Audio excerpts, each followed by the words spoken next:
Okay. Hi guys, how are we doing? I hope everyone is safe and healthy. So since we're still in lockdown, I want to share about how I plan for my own recovery during the lockdown.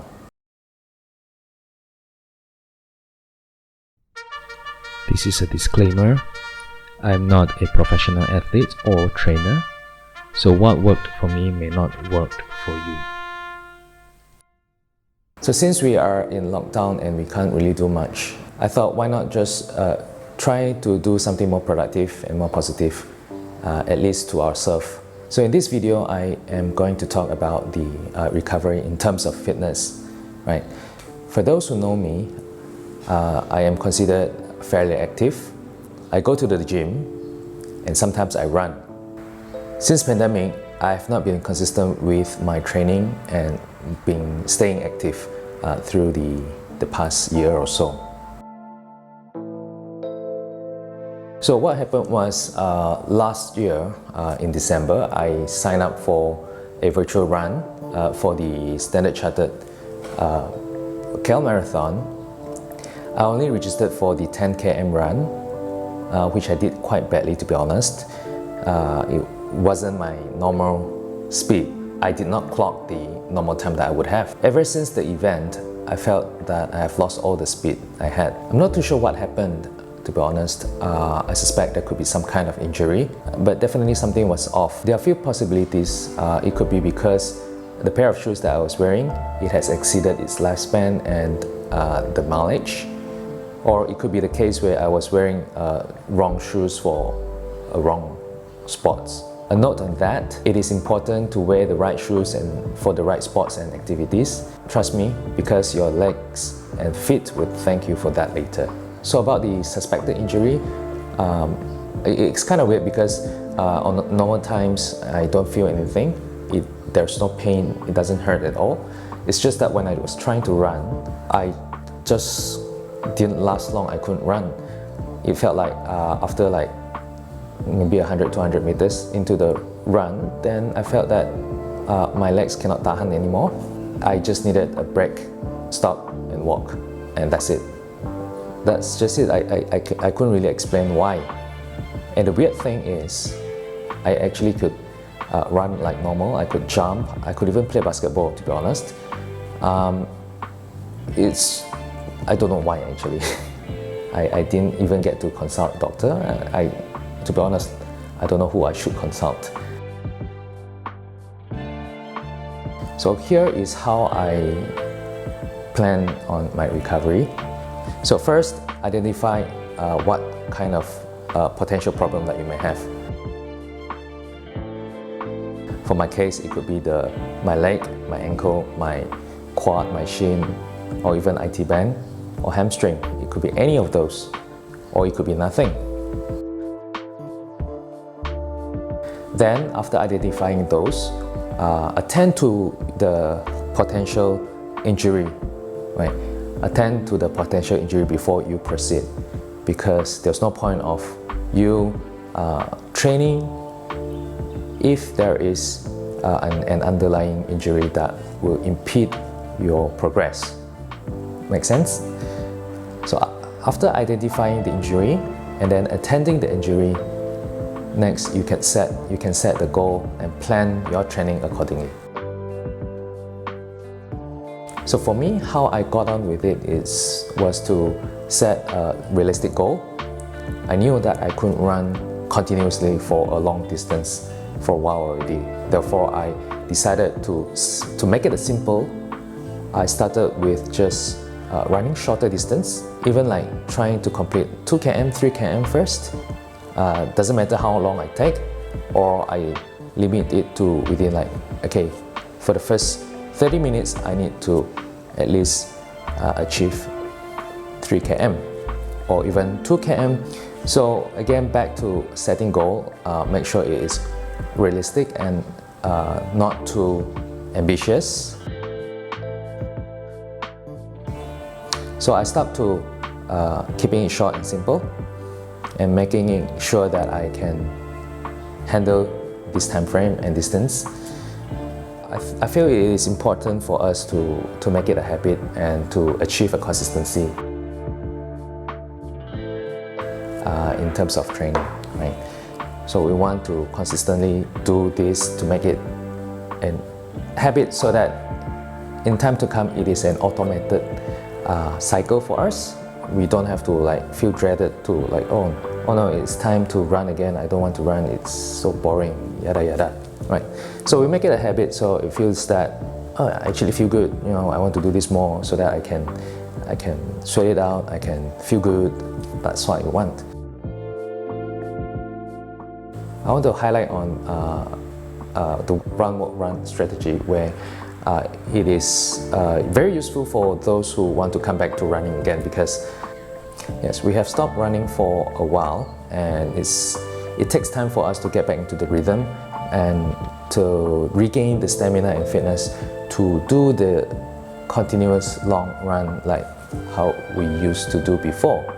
For example, I set a target to run, to do 500 meter first, see how my body handles that. If my body feels okay, then I continue to go beyond 500 meters, maybe try to reach 1 km, the first km. If my body doesn't feel good at maybe 800th or 900th meter, then I will take a break and walk a bit, maybe like 30 seconds or to a minute to recover before I started to run again. Then I'll give myself another half a kilometer or maybe 800 meters to try to run, and I repeat the process until my body is able to handle that kind of work that I've given myself. Then I'll progress upwards from there. Next point is to listen to our body. I think this is very, very important. We want to push ourselves to the next level to get better, but at the same time, we need to listen to our body to know when it is really our limit and we should really stop for a while before we move on to the next level, right?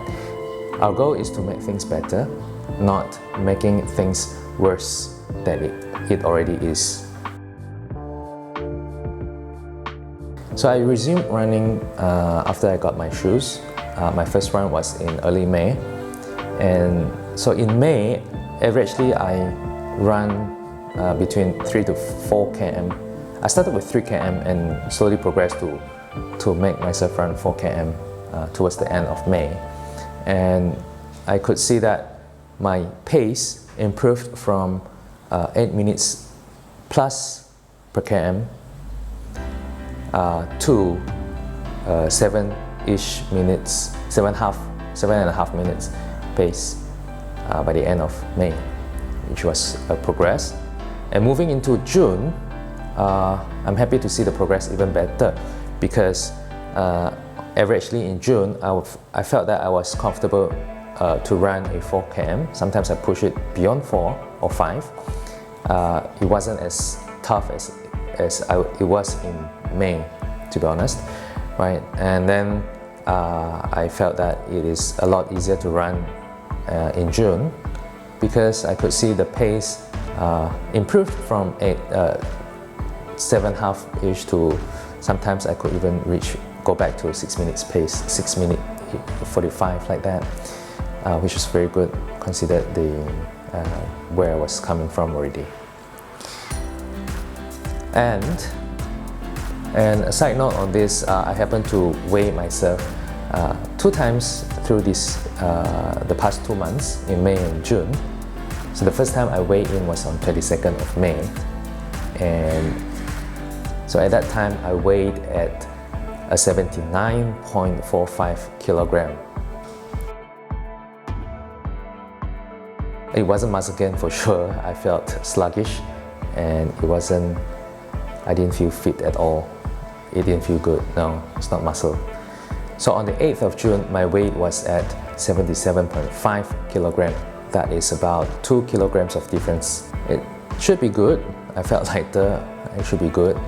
I've yet to weigh in again because I have been eating quite a lot for the past 2 weeks. It was my birthday week, so yeah, I think I deserve a little bit of indulgence and a little bit of treat lah.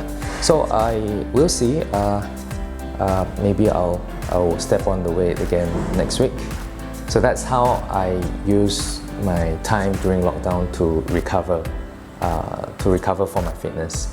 Right? I may not be as fit as I want to be yet, but still it is already a progress, I feel. So what I want to say is, if you want to do something, plan it, set a goal, put in your effort, even by the slightest, it counts as well. So there's a saying that goes like this: small changes eventually add up to huge results. So believe it, even the slightest small degree of change would bring a massive change to your life in time to come. So I hope this sharing will benefit you all. I personally feel that it is important for us to keep our body and our mind healthy at all time, especially during these trying times, difficult times. So I hope you guys would stay safe and take care. I'll see you guys in the next one. Take care. Bye.